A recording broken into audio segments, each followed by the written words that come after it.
দিনাজপুরে ভুয়া ওসি পরিচয়ে চাঁদাবাজির সময় আব্দুর রাজ্জাক নামে এক ছাত্রদল নেতাকে ধরে পুলিশে সোপর্দ করেছে এলাকাবাসী। বৃহস্পতিবার রাতে সদর উপজেলার শেখপুরা ইউনিয়নে এই ঘটনা ঘটে। আটক আব্দুর রাজ্জাক একই ইউনিয়নের নহনা এলাকার রুস্তম আলীর ছেলে। তিনি দিনাজপুর সদর উপজেলা ছাত্রদলের আহ্বায়ক পদে দায়িত্ব পালন করছেন। পুলিশ ও স্থানীয় সূত্রে জানা গেছে, বৃহস্পতিবার রাতে পুলিশ পরিচয়ে শেখপুরা ইউনিয়নের ভাটিনা এলাকার চৈতু বর্মন ও তার ছেলে ইন্দ্রচন্দ্র বর্মনের বিরুদ্ধে মিথ্যা মামলায় ফাঁসানোর ভয় দেখায় ছাত্রদল নেতা আব্দুর রাজ্জাক ও তার সহযোগীরা। নিজেকে কোতোয়ালি থানার ওসি পরিচয় দিয়ে 1 লাখ টাকা চাঁদা দাবি করেন তিনি। এ সময় তার গতিবিধি সন্দেহজনক মনে হলে তাকে আটক করে পুলিশে খবর দেন স্থানীয়রা। বিষয়টি নিশ্চিত করে এ ঘটনায় জড়িতদের বিরুদ্ধে মামলা রুজু প্রক্রিয়াধীন বলে জানান কোতোয়ালি থানার ভারপ্রাপ্ত কর্মকর্তা মতিউর রহমান।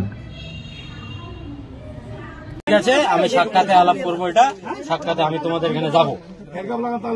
আবার দুপুরবেলা আরেকবার ফোন আমার বাবাকে, আজকে আবার ফোন দিয়ে এখন উনি বলতেছে ঠিক আছে আমি সন্ধ্যাবেলা যাব তোমাদের এখানে, যাওয়ার পরে আমি কথা বলবো।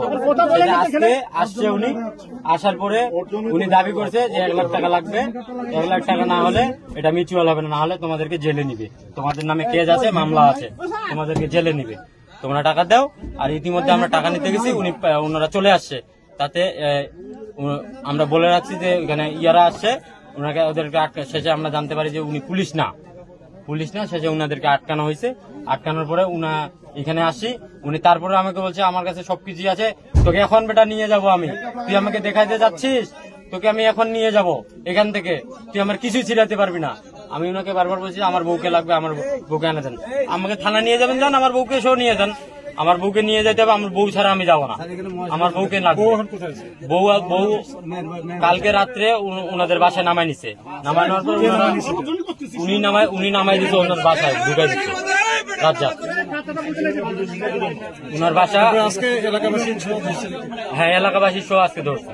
ধরার পর সবাইকে জানান প্রায় 7টা সাড়ে 7টার দিকের ঘটনা। আব্দুর রাজ্জাক দিনাজপুর ছাত্র দলের আহ্বায়ক। নাম কি?